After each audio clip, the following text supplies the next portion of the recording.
नमस्कार विद्यार्थी मित्रांनो, आज आपण पाहणार आहोत वर्गमूळ काढण्याची एकदम सोपी ट्रिक. तर त्यासाठी आपल्याला फक्त 1 ते 24 पर्यंतचे वर्गपाठ असले पाहिजेत. तर कसं करायचं बघा. पहिला प्रश्न आहे 4761 चा वर्गमूळ आपल्याला काढायचंय. तर बघा, शेवटच्या दोन अंकाचा ग्रुप करायचा. शेवटचे दोन अंक आहेत 61. आता बघायचं कोणत्या संख्येचा वर्ग केल्यानंतर शेवटी 61 येतं. शेवटचे दोन अंक 61 कधी येतात? तर आपल्याला माहिती आहे 19 चा वर्ग आहे. 19 चा वर्ग आहे 361. तर 19 चा वर्ग 361 आहे. शेवटचे दोन अंक 61 येतात. म्हणून इथं काय लिहायचं, फक्त 19 असं लिहून घ्यायचं. पुढची स्टेप काय करायचं बघा. आपली संख्या 4761 म्हणजे 5000च्या जवळपास आहे. आता इथं बघायचं 50च्या 100च्या 150च्या आणि 200च्या वर्गाच्या कुठे जवळ आहे.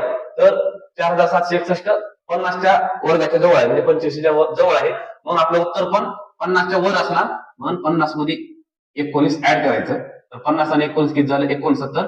तर 4761 वर्गमूळ आलं 69. सेम असंच करायचं. आता पुढे बघा 69. शेवटचे दोन अंक आहेत 69.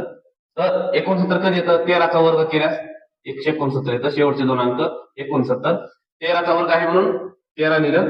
त्यानंतर पुढे असं 7569. 7500 आहे. तर बघा 7500 10,000 पेक्षा थोडस कमी आहे, म्हणून 100 पेक्षा थोडस कमी आपलं उत्तर येईल. म्हणून 100 मधून 13 मायनस करा, 87 आलं. तर 7569चं वर्गमूळ 87 आलं. पुढे पाहू 13,924. शेवटचे दोन अंक आहेत 24. तर 24 कधी येतं? तर 24 येतं 18चा वर्ग केल्यानंतर. 18चा वर्ग आहे 324. तर 18 घ्या.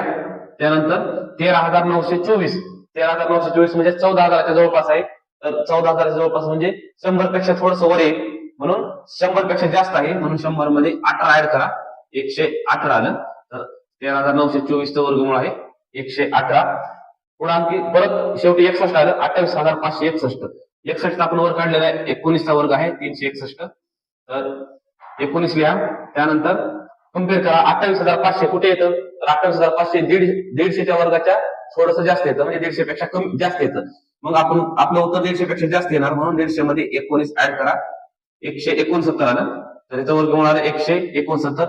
लास्टचा प्रश्न आहे 56 आहे. 46,656. तर 56 कधी येतं? तर 56 येतं 16चा वर्ग केल्यानंतर. 16चा वर्ग आहे 256. आता 16 इथं घ्या. त्यानंतर 46,656.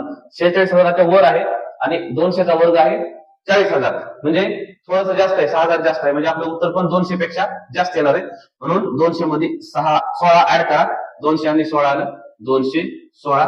तर अशा प्रकारे आपण कोणत्याही संख्येचे वर्गमूळ कमीत कमी वेळात काढू शकतो. तर मित्रांनो, हा जर व्हिडिओ तुम्हाला आवडला असेल तर आमच्या व्हिडिओला लाईक करा, शेअर करा आणि चॅनलला सबस्क्राईब करा. धन्यवाद.